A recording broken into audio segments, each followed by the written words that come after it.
ẹ ṣàlàyé èpo director nínú pé ká ṣe sinimá. It's gonna be a long story. Mama sọ òyìnbó díẹ̀ torí owó náà fi rán mi léèwé má lọ jẹ náà. Ipò director pọ̀ gan from pre-production to production process títí di post-production ni director máa wà involved nínú filmmaking. Tí onítàn bá kọ̀ tán ẹ̀ tó ní script kọ́ wọ́n máa gbé wá fún director a máa wò possibility especially a máa consider this is Africa, this is Nigeria today. Àwọn kankan wà tó yẹ pé it can be achieved, àwọn kankan wà cannot be achieved. And an ordinary story writer can just think ó lè ronú pé mo fẹ́ an ordinary story writer can just think ó lè ronú pé mo fẹ́ kí nǹkan báyìí ṣẹlẹ̀ inú ẹ̀ dùn bó ṣe feel nínú ọkàn ẹ̀. But as a director a máa ní láti advise wọn pé ẹ wá as of now àwọn kankan tí ó possible ní ìlú wa rèé and táwọn máa achieve àwọn nǹkan báyìí táwọn máa achieve àwọn nǹkan báyìí táwọn máa achieve nǹkan báyìí ló máa take one nǹkan báyìí ló máa take one from there ni budgeting ti máa setting okay director ní àwọn fẹ́ nǹkan báyìí director ní àwọn fẹ́ nǹkan báyìí director ní then gbogbo nǹkan táwọn sọ yẹn àwọn àlàyé nǹkan tá fẹ́ achieve tá fẹ́ achieve yẹn ó máa affect budget láti bẹ̀ okay director ní láti lọ ra mọ́tò tá máa blow producer ní láti lọ ra kẹ̀kẹ́ márúwá tá máa lò ó ti so tí a máa ṣe storyboard a máa lọ wo locations okay nǹkan tá fẹ́ ṣe rèé o a fẹ́ kéèyàn fò látòrí àpáta ṣé ó safe àbí kò safe wọ́n máa dàbí ẹni pé ọmọ ọlọ́mọ là ń ránṣẹ́ dé tòrótòró so gbogbo ẹ̀ la máa lọ wo locations tí ó suit nǹkan tá fẹ́ a fẹ́ ya epic film àti a fẹ́ kó jẹ́ kó ti pẹ́ gan láyé òun ògùn ká máa lórí àwọn ilé oní blọọkù kan a fẹ́ wò bóyá typical abúlé alámọ̀ ni a fẹ́ wo gbogbo ẹ̀ okay production process ti bẹ̀rẹ̀ tí abájíláàrọ̀ everybody tó bọ́ sórí set director máa ronú báwo ni mo ṣe máa achieve scene báwo la ṣe máa ṣe lé báwo la ṣe máa ṣe lé tàbá bọ́ sórí set director ṣe ń ṣiṣẹ́ irọ́ báyìí ni mo ṣe fẹ́ kíní kan tàbá tún ṣe iṣẹ́ tán ìyàwó tá ṣe mistakes wo ni mo ṣe báwo ni mo ṣe máa improve on the next one so kò sígbà tí director máa ń sinmi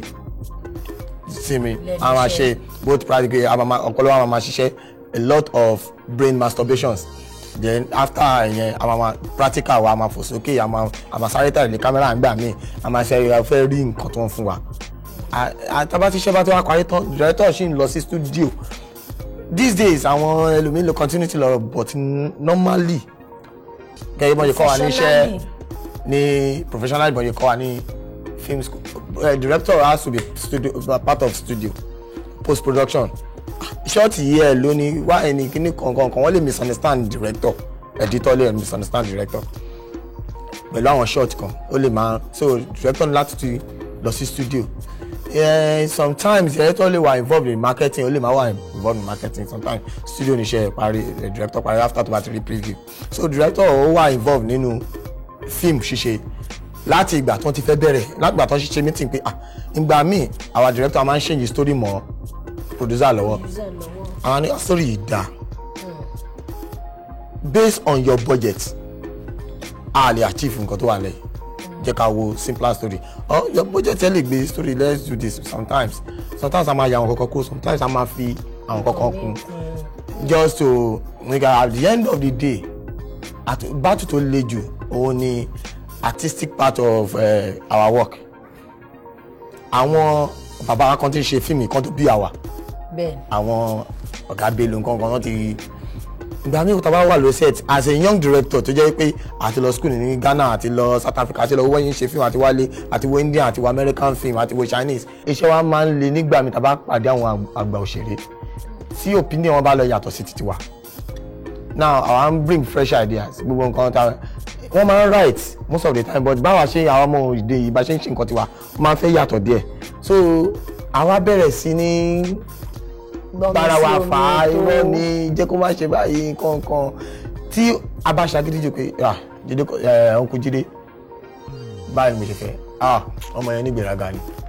àti nínà síwájú olúwa ẹ̀ ọwọ́ Ọlọ́run ló wà ìgbà míì dẹ́wà tó jẹ́ pé a sú wa tẹ bá ti fa okay ẹja